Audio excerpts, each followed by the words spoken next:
ओ मंगल भवन अमंगल हारी, द्रवहु सुदशरथ अजर बिहारी। राम सिया राम जय जय राम। राम सिया राम जय जय राम। ओ हरि अनंत हरि कथानंता,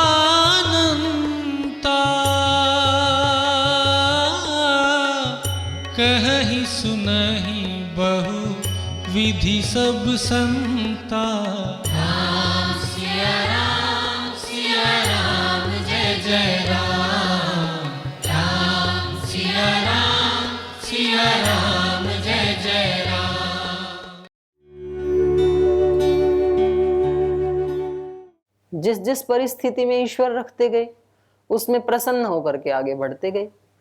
बस हम भी ऐसे ही रिलैक्स रहें कि यहाँ यदि इस आश्रम में ईश्वर लाए हैं तो ये उनका विधान है और मेरा ऐसा कर्माशय रहा होगा, तो अब इसको बिंदास होकर के जीते हैं। ये भी तो एक आश्रम है ना, इसका पूरा आनंद लेते हुए जिएंगे। और जब जिस धर्म को जी रहे हैं उसको महाराज जी हमें यही सिखाते हैं, 100% जियो, 100%। सन्यासी हैं तो 100% सन्यासी रहो अंदर से। फिर 99.99 भी नहीं होना चाहिए। कोई त्रुटि हो जाए व्यवहार में वो अलग बात है, लेकिन भाव में त्रुटि नहीं होनी चाहिए, और विचार में त्रुटि नहीं होनी चाहिए, और संकल्प में त्रुटि नहीं होनी चाहिए। विकल्प रहित संकल्प का यही मतलब है जो महाराज जी हमें सिखाते हैं। तो हमारे संकल्प में कभी एक क्षण के लिए भी विकल्प नहीं आना चाहिए। सन्यासी मतलब सन्यासी, परम तृप्त हैं हम, परम प्रसन्न हैं। हमारे लिए इससे ऊंची कोई चीज नहीं है। गृहस्थी हैं तो परम प्रसन्न गृहस्थी बने, उसमें फिर एक क्षण के लिए भी ये नहीं आना चाहिए। जिस दिन कष्ट आते हैं उस दिन ये बात मन में नहीं आनी चाहिए कि इससे अच्छा तो मैं भी इन सन्यासियों की तरह लाल कपड़े पहन के भाग जाऊं। निर्विकार जी, कभी कभी तो मन में आता होगा ऐसे कि भाई तो ऐसे एक क्षण के लिए भी नहीं आना चाहिए।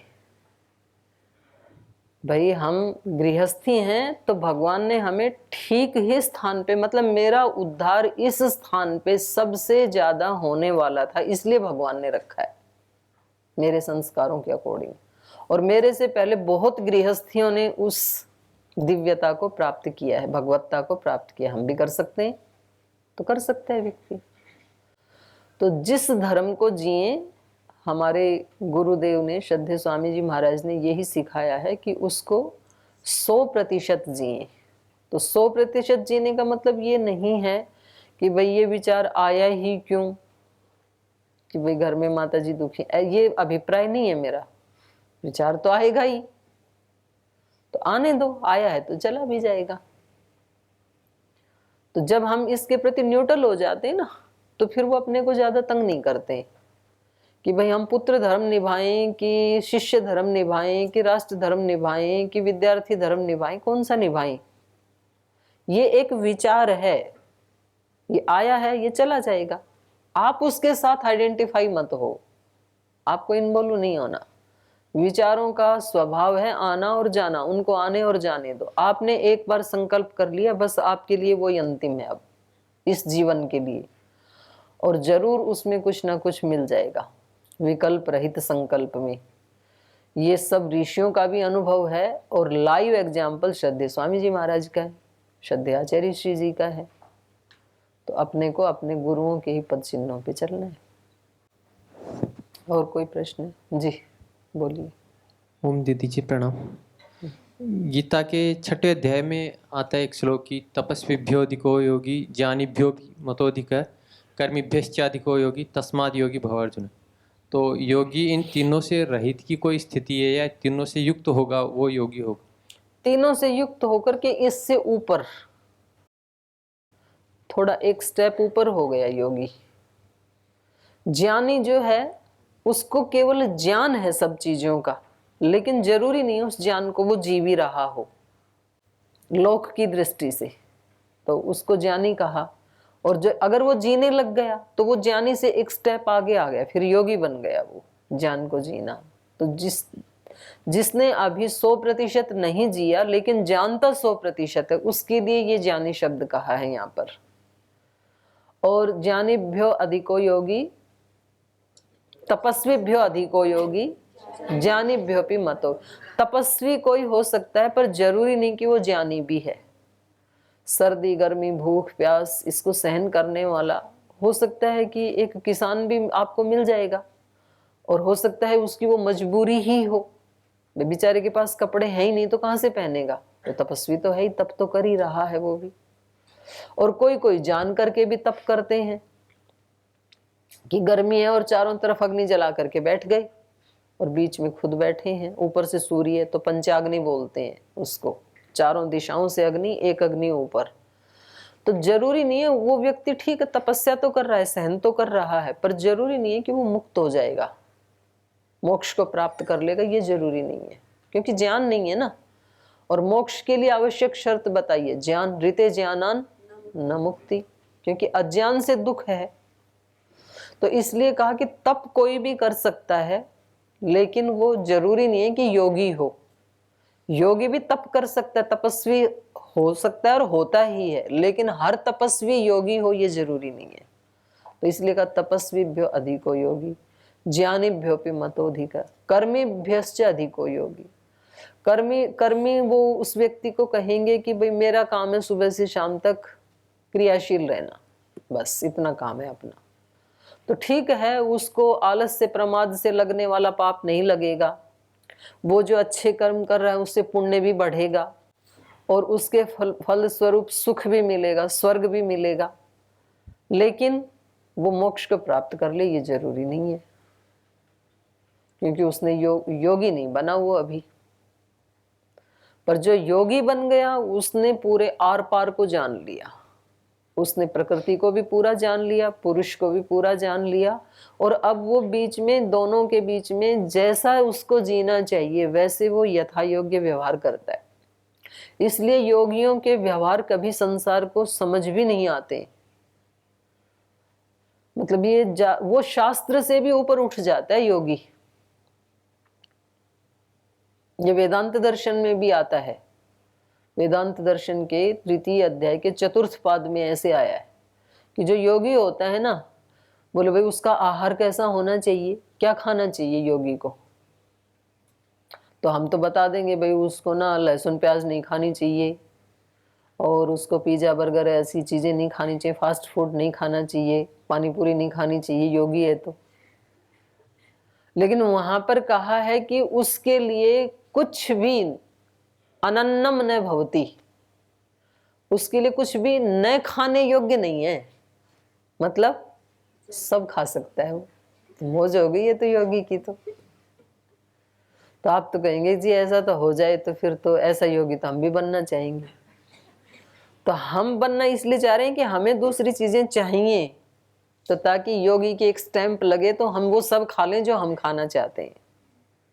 पर वहां उसके मन में ऐसे नहीं होती है लालसा, वो लहसुन प्याज भी खा लेगा तो कोई पाप नहीं लगेगा, और वो बिल्कुल सूखी रोटी खा लेगा तो भी कोई पुण्य, क्योंकि वो उन दोनों से ऊपर उठ चुका है।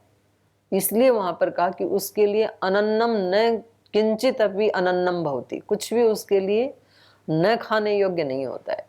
और वो फिर उपनिषदों में कथा भी आती है, वो था ना, क्या नाम था उसका, चक्रायण, उशस्ती चक्रायण।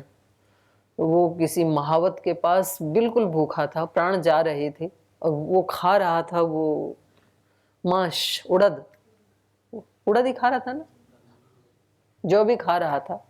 तो उसने मांगा कि भाई मेरे को भी दे दो थोड़ा। बोल भाई मेरे पास एक्स्ट्रा नहीं है, ये जो खा रहा हूँ इतना ही है बस।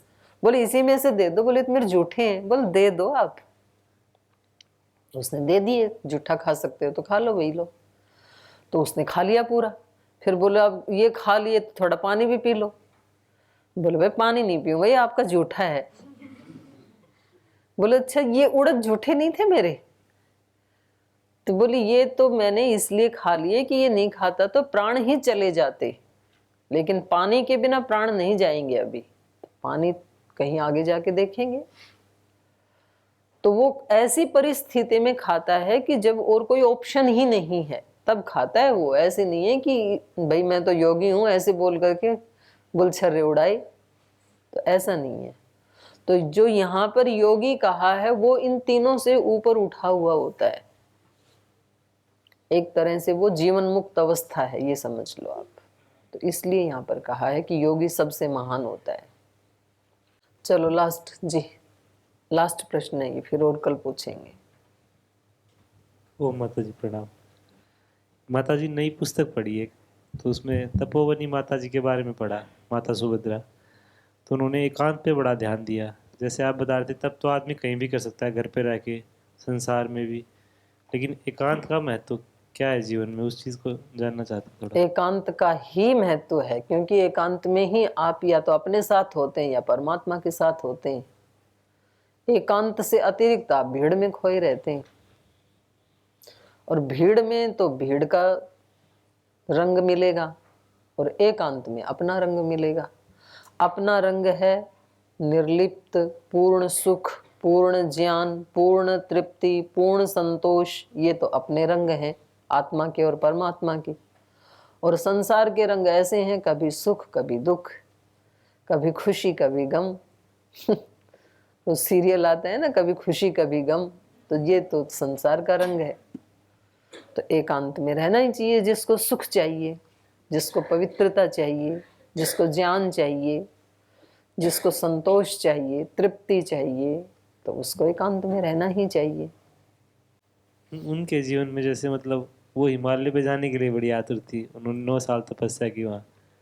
तो काफ़ी प्रभावित किया उस घटना को लेके, मतलब उनके गुरुजी ने मना किया, और भी उनके भी अंदर प्रेरणा थी? नहीं, उनके अंदर कोई प्रेरणा नहीं थी, उनको परिस्थितियों ने वहां पहुंचा दिया। क्योंकि वो तो कर्नाटक में रहती थी, पेजावर गुरु जी की शिष्या थी माता जी तो, और उनके गुरु के प्रति अनन्य श्रद्धा थी। लेकिन वो देखने में सुंदर नहीं थी, रंग रूप जो है, तो दूसरे लोग चिढ़ते थे। और प्रायः ये महिलाओं के साथ तो होता ही है, जिसके ऊपर गुरु का अनुग्रह होगा तो उससे दूसरे लोग बहुत चिढ़ते हैं फिर। तो उसकी अपने गुरु के प्रति अनन्य श्रद्धा भक्ति थी, तो उनको लगता था कि गुरु जी जहाँ जाएं तो हमें भी साथ लेके जाएं, और दूसरे लोग बिल्कुल नहीं जाने देते थे। तो गुरु जी कभी तीर्थ यात्राओं पे आते थे, केदारनाथ कभी जा रहे हैं, कभी बद्रीनाथ जा रहे हैं, कभी गंगोत्री आ रहे हैं, हरिद्वार आते हैं। तो उसकी बहुत इच्छा थी कि हम भी जाएं, हिमालय तो ऋषि मुनियों की तपस्थली है और हमारे गुरु जा रहे हैं तो हम भी देखें। दूसरे लोग मना कर देते थे, और गुरुजी भी फिर एक लोक व्यवहार की दृष्टि से मना कर देते थे। तो ऐसी बहुत सारी घटनाएं ऐसी हुई कि वहाँ के कुछ लोगों ने इस तरह की कुछ साजिश करके उसको निकाल ही दिया बेचारी को आश्रम से। तो घर वो जा नहीं सकती है क्योंकि वैराग्य के संस्कार थे, तो कहाँ जाएं, कुछ पता ही नहीं चलता है। तो इसलिए ये लगा कि भाई हिमालय में जाते हैं तपस्या करने के लिए, तो हम हिमालय में चलते हैं। तो ऐसे हरिद्वार से लेकर के घूमते फिरते, वो भगवान को जहाँ पहुँचाना है ना वो पहुँचा देगा। ऐसे घूमते फिरते वो वहाँ पर पहुँच गए। तो जिसका जो प्रारब्ध है, माता सुभद्रा का जो प्रारब्ध था उसने उनको वहाँ पहुँचा दिया। आपका जो प्रारब्ध था उसने आपको यहाँ पहुँचा दिया। किसी तीसरे व्यक्ति का जो प्रारब्ध है उसने उसको वहाँ पहुँचा दिया। तो धरती तो सब गोपाल की है ना। तो ईश्वर गंगोत्री में भी है, हरिद्वार में भी है, काशी में भी है, मथुरा में भी है, आपके गांव में भी है, सब जगह है। तो सब व्यक्ति वहां जाकर के ही सिद्ध होंगे ये जरूरी नहीं है कि जहां माता जी गए वहां पर ही जाके सब सिद्ध होंगे, ऐसा अनिवार्य नहीं है। सामान्य स्थानों पे भी सिद्ध हो गई। केरला में एक माता अमृतानंदमयी है, अपने जन्म स्थान पे ही सिद्ध हो गई, वो कहीं भी नहीं गई। तो बाहर के स्थानों का महत्व तो बहुत कम है। अब किसी ना किसी स्थान पे तो व्यक्ति रहेगा ना भाई, उनके जीवन में ऐसी परिस्थितियां बनी तो कहीं ना कहीं तो निकल के डेरा जमाना ही था। तो उस स्थान ने उनको महान नहीं बनाया, उनके अंदर की अभीप्सा ने और उनके तपस्या ने उनको महान बनाया। वहां जाके भी तप ना करे व्यक्ति, उसकी अभिप्सा ना हो, तो अब हिमालय बेचारा क्या कर लेगा। हिमालय में कुछ ऐसे लोग भी रहते हैं जो दूसरों की चप्पल चुराते हैं जो आते हैं वहां यात्री, वो मंदिर के सामने चप्पल निकाल के मंदिर में जाते हैं। कुछ ऐसे वो आए तब तक चुरा लेते हैं। अब उनका मोक्ष कैसे होगा? स्थान तो वही है ना। तो इसलिए आप स्थानों के बारे में आप सब महापुरुषों की जीवनियां पढ़ो, लेकिन आपके जीवन महान वैसे ही बनेगा ऐसे मत सोचो। आप कहीं भी रह करके महान बन सकते हैं।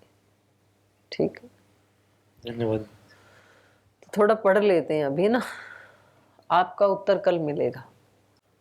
चलिए, तो आगे श्री भरत जी बोल रहे हैं, तस्य मेदास्य भूतस्य प्रसादं कर्तुमर्हसि अभिषिञ्चस्व चाद्यैव राज्येन मघवानिव इमः प्रकृतयः सर्वा विधवा मातरश्च याः त्वत्सकाशं मनोप्राप्तः प्रसादं कर्तुमर्हसि तदानुपूर्व्या युक्तं चात्मनि मानद राज्यं प्राप्नोहि धर्मेण सकामान् सुहृदः कुरु एभिश्च सचिवैः सार्धं शिरसा याचितो मया भ्रातुः शिष्यस्य दासस्य प्रसादं कर्तुमर्हसि एवं मुक्त्वा महाबाहुः स बाष्पकैकेयी सुतः रामस्य शिरसा पादौ जग्राह विधिवत् पुनः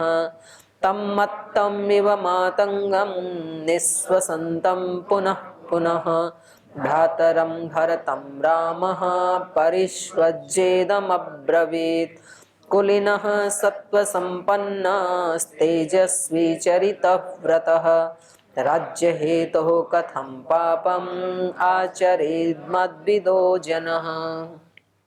तो श्री भरत जी कह रहे हैं, तस्य में दास भूतस्य प्रसादम कर्तुम अर्हसि। पीछे इन्होंने बताया ना कि भाई मेरा तो सब कुछ ही छिन गया है, आप वन में आ गए, पिता स्वर्ग सिधार गए, माता जी ने ऐसा काम कर दिया कि अब उसके पास उसकी गोद में भी जाके मेरे को शांति नहीं मिलेगी। तो ऐसा तस्य में दास भूतस्य, अब मैं आपका दास हूँ, आपकी शरण में आया हूँ, तो आप मेरे ऊपर प्रसादम कर्तुम अर्हसि, आप मुझ पर प्रसन्न हो जाइए।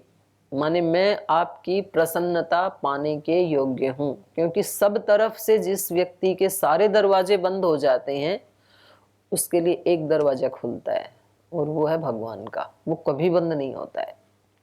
तो श्री भरत जी को लगता है कि भाई मेरे तो सभी दरवाजे बंद हो गए, सब दिशाओं में जाऊं तो किधर जाऊं, तो एक राम का दरवाजा ही तो खुला होता है ऐसी स्थिति में, तो मैं आपके पास आ गया। तो इसलिए प्रसादम कर्तुम अर्हसि, आपको मुझ पर, मुझ दास के ऊपर कृपा करनी ही पड़ेगी, करनी ही चाहिए। भक्त ऐसे ही बोलता है कि अब आपको मेरी रक्षा करनी ही पड़ेगी। भगवान के ऊपर हक जताता है, भक्त ही जता सकता है, और क्योंकि कोई भी मेरा नहीं है। और आप क्या हैं? दीन बंधु हैं और मैं दीन हूं।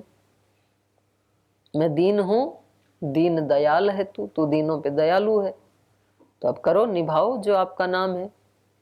आपका नाम यदि ऐसा है तो अपने नाम के अनुसार अपना कर्तव्य निभाओ, दया करो मेरे ऊपर। अभिषिञ्चस्व चाद्यैव राज्येन मघवान इव, तो कृपा क्या करें? तो कह रहे हैं आज ही अभिषिञ्चस्व, आप अपना राज्य अभिषेक करवा लीजिए। मेरे ऊपर कृपा करने का मतलब ये है कि आप मेरे साथ अयोध्या वापस चलें और आप अपना राज्य अभिषेक करवा लें। मघवान इव, इंद्र के समान, क्योंकि जो हमारा राज सिंहासन है वो कैसा है? स्वर्ग के सिंहासन जैसा है। अयोध्या स्वर्ग जैसी है। तो जैसे स्वर्ग में इंद्र उस सिंहासन पर विराजमान होते हैं, ऐसे ही इंद्र के समान तेजस्वी पराक्रमी आप श्री राम हैं।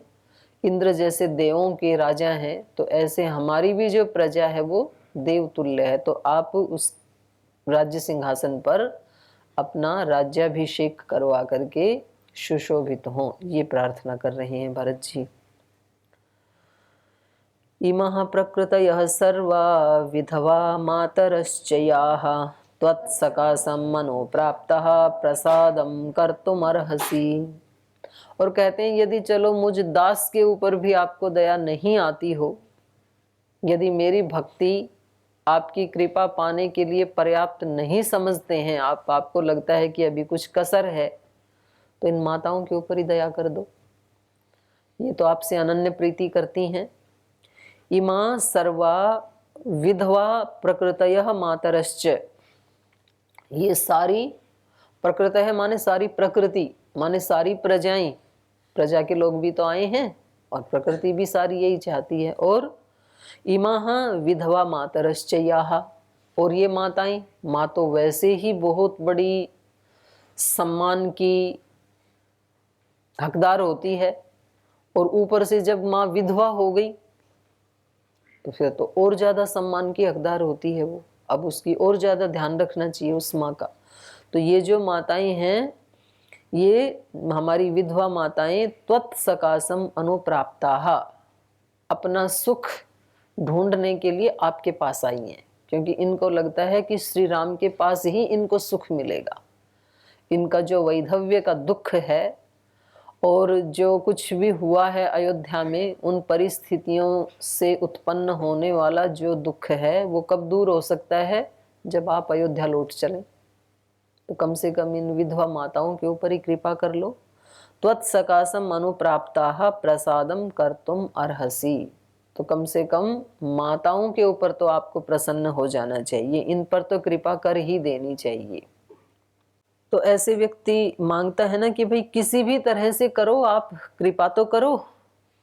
तो जब कोई साधक भगवान से प्रार्थना करता है तो बोले हमने सुना है कि भाई तुम अकिंचन के सहारा बनते हो, तो मैं तो अकिंचन हूं, तो अकिंचन समझ के ही मेरे ऊपर कृपा कर दो। हमने सुना है कि जिनको कुछ नहीं आता, जिनके पास कोई ऐश्वर्य नहीं है, ना उसके पास माता पिता हैं, ना बंधु सखा हैं, ना ऐश्वर्य है, ना विद्या है, कोई भी किसी प्रकार का बल नहीं है, तो उसके सारे बल आप ही हैं। त्वमेव माता च पिता त्वमेव, जिसके माँ नहीं है उसके आप ही माँ हो। पिता च त्वमेव, आप ही पिता हो, क्योंकि माता पिता को छोड़ा ही हम। त्वमेव बंधु, भाई बंधु सब छोड़ दिए, कुटुंब परिवार, आप ही हमारे भाई बंधु हो। त्वमेव बंधुश्च सखा त्वमेव, आप ही सखा हो, प्रसन्नता देने वाले आप ही हो। त्वमेव विद्या, ज्ञानी हम है नहीं, हमारा ज्ञान तो आप ही हो, आपको आगे कर देंगे। जब कोई हमारे से पूछेगा ना कि क्या जानते हो, बोले हम कुछ नहीं जानते, इनसे पूछो, ये हम इनके हैं। त्वमेव विद्या, द्रविणम त्वमेव, धन नहीं हमारे पास कुछ भी, आप ही हमारे धन हो। तो कोई धन की बात करेगा तो जैसे श्रद्धेय स्वामी जी महाराज बोलते हैं ना, बोले मेरी तो कोई औकात नहीं, लेकिन जिसका बेटा हूं उसकी बहुत बड़ी औकात है। तो काम बन गया अपना, क्योंकि सारा धन उसी का है और हम उसके बच्चे हैं। त्वमेव विद्या द्रविणम त्वमेव, त्वमेव सर्वम मम देव देव, छुट्टी, सारे संबंध एक ही जगह जोड़ लिए और वो सबसे श्रेष्ठ है, कहानी खत्म। तो ऐसे ये कह रहे हैं कि आप कम से कम इन माताओं के ऊपर ही कृपा कर दीजिए, क्योंकि आपके पास ही ये सुख के लिए, कृपा पाने के लिए पहुंची हैं। तदानुपूर्व्या युक्तम च आत्मनि मानद राज्यम प्राप्नु ही धर्मेण सकामान सुहृदः कुरु। तो कह रहे हैं हे मानद, सबको मान देने वाले, आप तो सबका मान रखते हैं, आप किसी को निराश करके नहीं लौटाते हैं। तो जब किसी से कुछ लेना होता है ना, लोक में तो ऐसे बोलते हैं भाई क्यों मक्खन लगा रहे हो ज्यादा। तो यहाँ भरत जी कोई मक्खन तो नहीं लगा रहे हैं श्री राम को, लेकिन वो चाहते हैं कि वो उनके साथ चले, तो वो उस प्रकार के सब भावों को अभिव्यक्त करना चाहते हैं कि भाई हम आपको हृदय से, प्राण से, मन से, भावना से, सब तरह से हम आपको वापस ले जाना चाहते हैं। तो इसलिए श्री राम को कह रहे हैं मानद, आप तो सबको मान देने वाले हैं, आप किसी का मान मारते नहीं हैं। अगर आपसे किसी ने कुछ मांगा तो आप जरूर उसको देते हैं। तो हे मानदः आनुपूर्व्या युक्तम च आत्मनि, बोलिए आनुपूर्वी से भी ये राज्य आपका ही है। आनुपूर्वी मतलब किसके बाद कौन राजा बनेगा, तो महाराजा दशरथ के बाद कौन राजा बनेगा, ज्येष्ठ पुत्र ही बनेगा। तो आनुपूर्वी से भी आपका ही हक है ये। तद आनुपूर्व्या युक्तम युक्तम च आत्मनि, और आत्मनि माने अपने आप की श्रेष्ठता की दृष्टि से यदि देखा जाए तो भी आप ही राजा बनने योग्य हैं। आपकी दृष्टि में भी आप भी इस बात को मानते हैं कि बड़ा ही पुत्र बनना चाहिए, योग्य पुत्र ही बनना चाहिए। तो इसलिए धर्मेण राज्यम प्राप्नोहि, धर्म भी इसी बात की शिक्षा देता है, इसी बात की अनुमति देता है कि ज्येष्ठ पुत्र ही राजा होना चाहिए। और धर्म का आचरण तो आप किसी भी तरह से छोड़ नहीं सकते। चलो आप हमारी प्रार्थना को स्वीकार ना करें, चलो आप विधवा माताओं के ऊपर भी तरस ना करें, लेकिन धर्म का त्याग तो नहीं कर सकते हैं आप। तो धर्म क्या बोलता है, ज्येष्ठ पुत्र ही राजा होना चाहिए, यही धर्म कहता है। तो उनको हर तरफ से शब्द जाल में फंसाने की कोशिश कर रहे हैं, फंसाने की कोशिश नहीं कर रहे, उनको याद दिलाने की कोशिश कर रहे हैं। इसलिए धर्मेण राज्यम प्राप्नोहि, धर्म को ही कम से कम ऊपर रखते हुए आप राज्य को प्राप्त कर लीजिए। सकामान सुहृदः कुरु, और बस आप यदि इतना कर लेंगे ना तो एक ही साथ अपने सब सुहृदों की कामनाओं को पूरा करने वाले बन जाएंगे।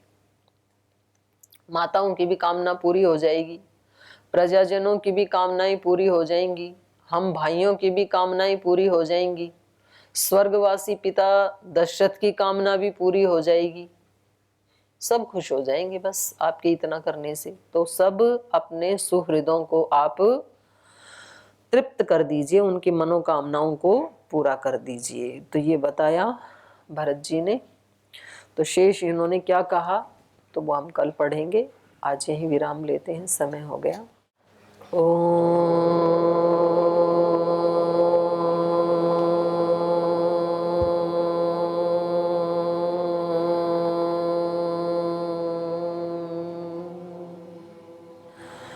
शांति शांति शांति ही। श्री गुरुभ्यो नमः। आदर्श हो धरती के, आदर्श हो धरती के, पुण्य प्रताप हो तुम हे राघव राम मेरे, पुण्य प्रताप हो तुम हे राघव राम मेरे। रखने को वचन पितु का, रखने को वचन पितु का, रखने को लाज कुल की, रखने को लाज कुल की, वैभव तज डाला हे राघव राम मेरे, वैभव तज डाला हे राघव राम मेरे। दुखियों के दुख हरते,